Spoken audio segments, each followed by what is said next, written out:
చూసారా ఇక్కడ మనం దీన్ని బుష్ మ్యాచ్ చెట్టు అంటారు. చూసారా టచ్ చేసి కూడా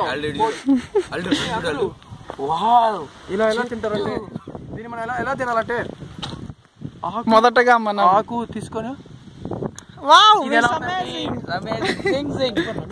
కొంచెం ఎలా ఉందంటే చీవిడిలో మట్టి కలుపుకొని తిన్నట్టు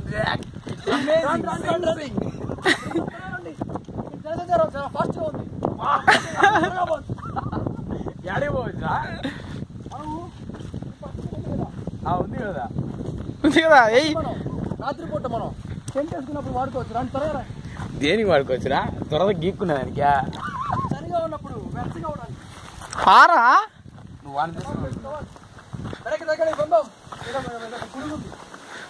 వాడి అప్పుడు నన్ను జూమ్ చేయరా ఎందుకేందనరా నో నీడ్ టు జూమ్ వేసుకో లోపల చాలా అల్లు దిస్ ఇస్ ద వే. ఇప్పుడు ఎంత భయంకరమైన దారి ఇది చూడండి. This is a very terrible way and if he chase a shaft not at all possible for this వే.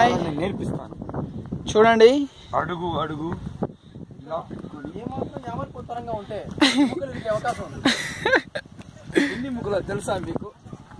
ఒకసారి ఇలాగే ఒక అమెరికా శాస్త్రజ్ఞుడు దిగుతూ తన పక్కన ముక్కలు కోల్పోయాడు. ఏ పక్కన పక్కనోడు ఎముకలు కోల్పోయాడా?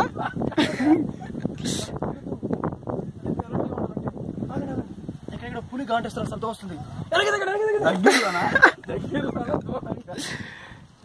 ఎంతైనా సరే జాగ్రత్తగా అడుగులు వేయాలి.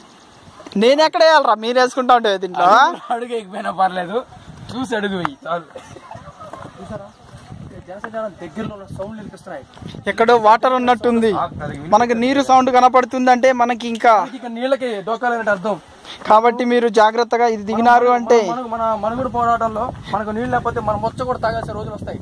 జాగ్రత్తగా అంత దూరం ఎందుకు లేరా వాటర్ మనకి అందుబాటులో ఉన్నట్టుంది. జాగ్రత్త మనం మొత్తానికి ఈ పెద్ద కొండను దిగేసాం సాధించేసాం.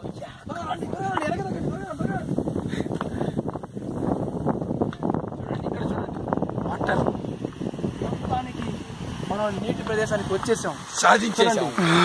ఏలియన్స్ ఉన్నారు చూసారా? వాళ్ళు ఏం చేస్తారు చూసారా? ఏలియన్ నెంబర్ 1 ఫోటో తీస్తున్నాడు అక్కడ చూడండి. మనం ఇప్పుడు ఆ ప్రదేశానికి పోవడానికి ప్రయత్నిస్తాం. రండి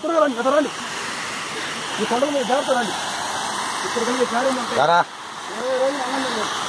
20 రోజులు ఎక్కువ రోజులు పక్కన